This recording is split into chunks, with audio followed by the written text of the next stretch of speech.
ഗസയിൽ ഇസ്രായേലിന്റെ കനത്ത വ്യോമാക്രമണത്തിൽ 28 പേർ കൊല്ലപ്പെട്ടു, 77 പേർക്ക് പരിക്കേറ്റു. കഴിഞ്ഞ ഒക്ടോബർ 10 നിലവിൽ വന്ന വെടിനിർത്തൽ കരാറിന് ശേഷം ഇസ്രായേൽ നടത്തുന്ന ഏറ്റവും കനത്ത ആക്രമണമാണ് ഇത്. ഹമാസിനെ ലക്ഷ്യം വെച്ചാണ് ആക്രമണങ്ങളെന്ന് ഇസ്രായേൽ സൈന്യം വ്യക്തമാക്കുന്നു. ഇസ്രായേൽ സൈനികർക്കു നേരെ ഹമാസ് വെടിയുതിർത്തതിനാലാണ് ആക്രമണം നടത്തിയതെന്നാണ് ഇസ്രായേൽ പക്ഷം. എന്നാൽ ഹമാസ് ഇതിനോട് പ്രതികരിച്ചിട്ടില്ല. ഗാസ സിറ്റിയുടെ പ്രാന്തപ്രദേശമായ സെയ്തൂണിൽ 10 പേരും കിഴക്കൻ ഷെജായ പ്രാന്തപ്രദേശത്ത് 2 പേരും തെക്കൻ ഗാസ മുനമ്പിലെ ഖാൻ യൂനിസിൽ നടന്ന 2 വ്യത്യസ്ത ആക്രമണങ്ങളിൽ ബാക്കിയുള്ളവരും കൊല്ലപ്പെട്ടതായാണ് വിവരം.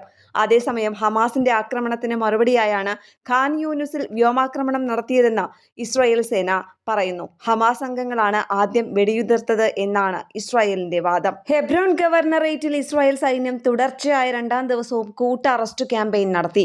ഒരു പ്രാദേശിക സ്റ്റേഡിയത്തിൽ ഡസൻ കണക്കിന് ആളുകളെ പിടികൂടിയതായി വാഫ വാർത്താ ഏജൻസിയാണ് അറിയിച്ചത്. ഇസ്രായേൽ സൈന്യം ആകെ 56 പേരെ കസ്റ്റഡിയിലെടുത്തു. അവരിൽ ഭൂരിഭാഗവും ഹൈബ്രോണിന് വടക്കുള്ള ബെയ്റ്റ് ഉമ്മർ പട്ടണത്തിൽ നിന്നുള്ളവരാണെന്ന് ഏജൻസി പറയുന്നു.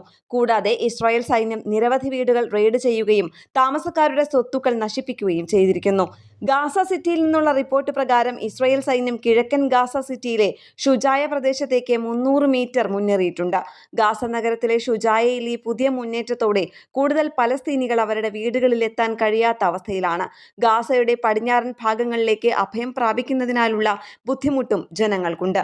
ഇന്റർനാഷണൽ ഡെസ്ക്, കേരള പ്രണാമം.